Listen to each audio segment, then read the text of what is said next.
Nigerians and Indians were both colonized by the British, but the Indians rejected the British culture. They rejected the British religion. Namaste guys, welcome to your own channel Indian Geopolitics. A well-known South African scholar Thato Haramanuba of REF International Institute was talking about the colonization of Africa in a podcast. He highlighted the fact how Africa was colonized by the European colonial masters during the process of carrying out trade with India. He mentions that Africa was plundered just because it was in the trade route of India and Europe. Just have a look. It was a company. It was a Dutch East India Company.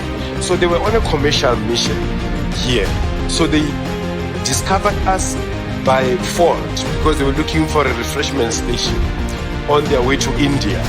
So we become a project of colonization, Christianization, and commercialization because we were sold as slaves. However, he also specifies that despite both India and African nations like Nigeria being colonized by the same Christian European powers, both these nations took totally different paths when it comes to development Nigerians model. and Indians were both colonized by the British, but the Indians rejected the British culture. They rejected the British religion. They rejected the British food. They rejected the British way of doing things and hold on to the British technology.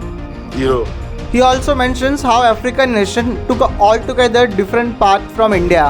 And then we have the Nigerians, that is us Africans, accepted the British culture, the British dress code, the British food, the British every religion, and rejected the British technology. Now that is where the Indians are the most advanced. He further acknowledges how the colonial masters used language as a tool of cultural subjugation. They don't need to speak English to make a cell phone.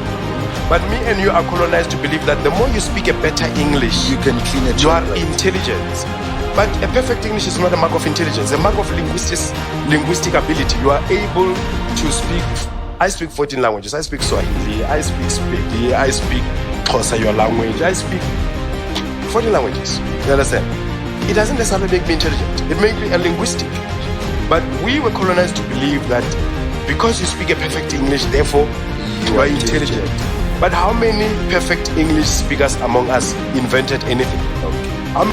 So one can easily conclude that despite all the odds and past operations, if the nation is able to take right decision using proper development model, that nation can clearly chalk out the path of economic growth and prosperity. One such example is India, which has now surpassed its former colonial powers like France and Britain in terms of economic power and military power, and is also poised to replace third and fourth largest economy, that is Japan and Germany, by as early as 2027-28, thereby making it the third largest economic superpower in the world.